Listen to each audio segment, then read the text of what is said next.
ನೋಡಿ ಇದು statement mathematical ಇಂಡಕ್ಷನಿಂದ ಅದು ಟ್ರೂನಾ ಫಾಲ್ಸಾ ಅಂತ ಫೈಂಡ್ ಮಾಡೋದು.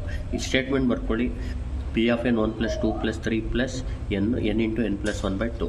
ಫಸ್ಟ್ ಏನು ಮಾಡಬೇಕು, basic step first term P of 1 ಅಂತ ತೊಗೋಬೇಕು. ಇಲ್ಲಿ ಫಸ್ಟ್ ಟರ್ಮ್ ಬರ್ಕೋಬೇಕು, ಇಲ್ಲಿ ಎನ್ ಜಾಗದಲ್ಲಿ 1 ಆಗಬೇಕು. 1 × 1 + 1/2. ಇದು 1 = 1 ಇರೋದ್ರಿಂದ P of 1 is true. Next ಏನು ಮಾಡಬೇಕು, the statement is true for n = k ಅಂತ ಬರ್ಕೊಂಡು ಇಲ್ಲಿ ಎನ್ ಜಾಗದಲ್ಲಿ ಕೆ ಹಾಕ್ಕೊಳ್ಳಿ. k × k + 1/2.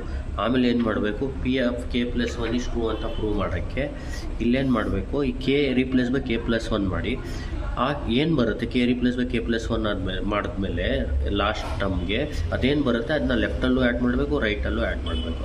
ಆಮೇಲೆ ಏನು ಮಾಡಿ, k + 1ನ ಕಾಮನ್ ತೊಗೊಳ್ಳಿ. ಇಲ್ಲಿ k/2 ಉಳಿಯುತ್ತೆ, ಇಲ್ಲಿ 1 ಉಳಿಯುತ್ತೆ. ಎಲ್ ಸಿ ಎಮ್ ಮಾಡಿದ್ರೆ k + 1 k + 2/2 ಬರುತ್ತೆ. ಇದನ್ನ k + 1ನಲ್ಲಿ ಬರೀಬೇಕಂದ್ರೆ ಇದು k + 1ನಲ್ಲೇ ಇದೆ, ಇದು k + 1 + 1 ಅಂತ ಬರಿಬೋದು /2. ಈಗ ನೋಡಿ ಇಲ್ಲಿ ಎನ್ ಜಾಗದಲ್ಲಿ k + 1 ಹಾಕಿ 1 + 2 + 3 ಅಪ್ ಟು k + 1 ನೋಡಿ ಈ ಥರ ಆಗುತ್ತೆ. ಅದು ಇಲ್ಲಿ ಎನ್ ಜಾಗದಲ್ಲಿ k + 1 ಆಗಿ k + 1 × k + 1 + 1/2 ಈ ಥರ ಆಗುತ್ತೆ. ಅಂದರೆ this is the statement P of k + 1 which is true ಆಗಿದೆ ಅಂತ ಗೊತ್ತಾಗ್ತಿದೆ. Thus P of k + 1 is true whenever P of k is true, hence by mathematical induction this statement is true ಅಂತ ಹೇಳ್ಬಿಡ್ಬೋದು. ನೋಡಿ ಇದು detail explanation ಬೇಕಿದ್ರೆ ಈ video ನೋಡಿ. Thank you.